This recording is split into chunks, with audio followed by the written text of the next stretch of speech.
Hi, I'm Ted Delaplane from the Severn River Association. I wanted to talk to you about Marylanders Grow Oysters and prepping your oyster cages and getting your spat into the water. So here's an oyster cage that has been dried out in the sun for several weeks.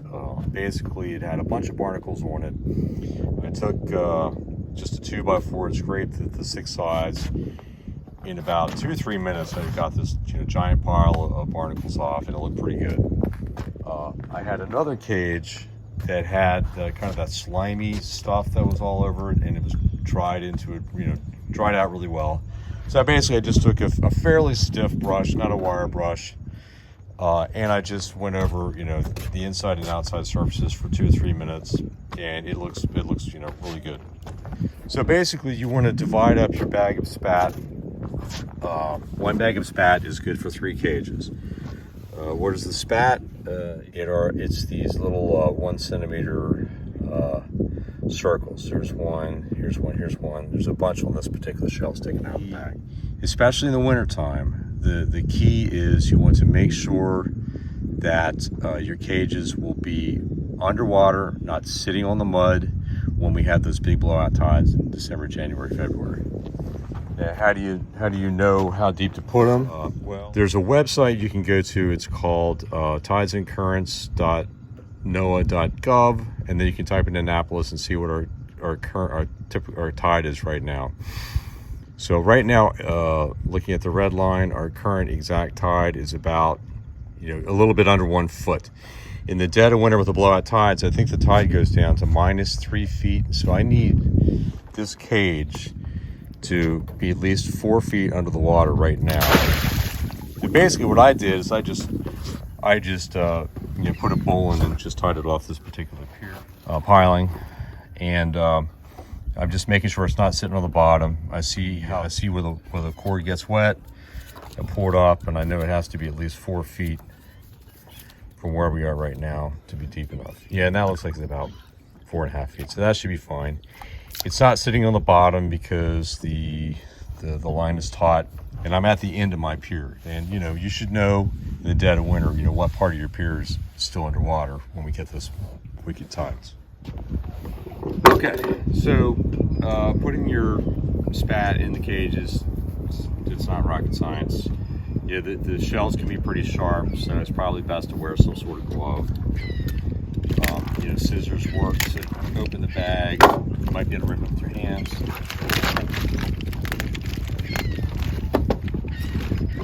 Just eyeball it. You want about 1/3 of the bag in. It doesn't have to be perfect. Measured. I've already measured my cord, so I know it's long enough. I know it's not too short.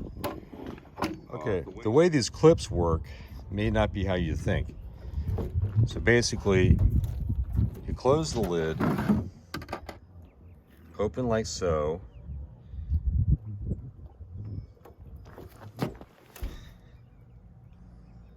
and close. So it's not that little tiny hook thing that so what you don't want to do. So this is incorrect. You basically want to take that big hook and cinch together like so, and just release. Okay, I got my spat in the cage. I'm putting my hook on as so, and then push them out a little bit so that one end isn't going to sit on the bottom.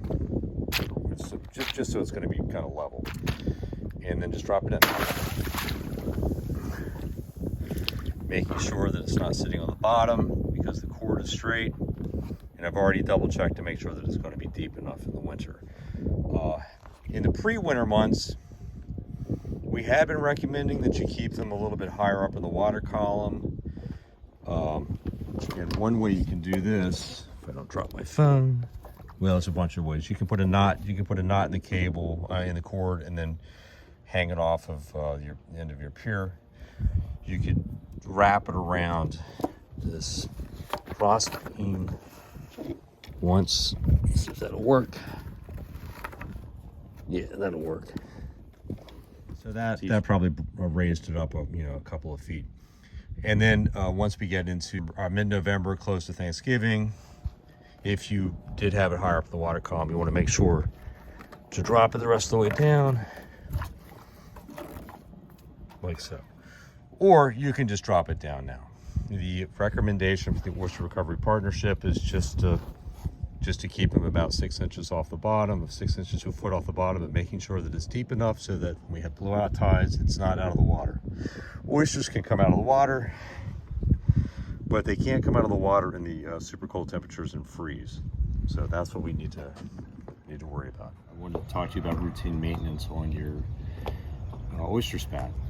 So this is the end of October. It's still the growing season.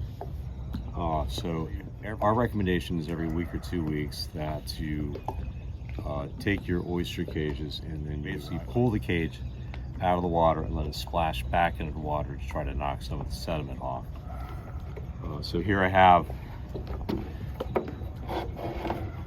my oyster cage. It's probably been 2 weeks. They're looking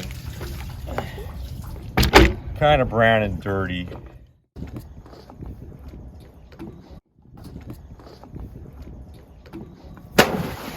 I'm basically just going to take it and drop it in the water 3 or 4 times.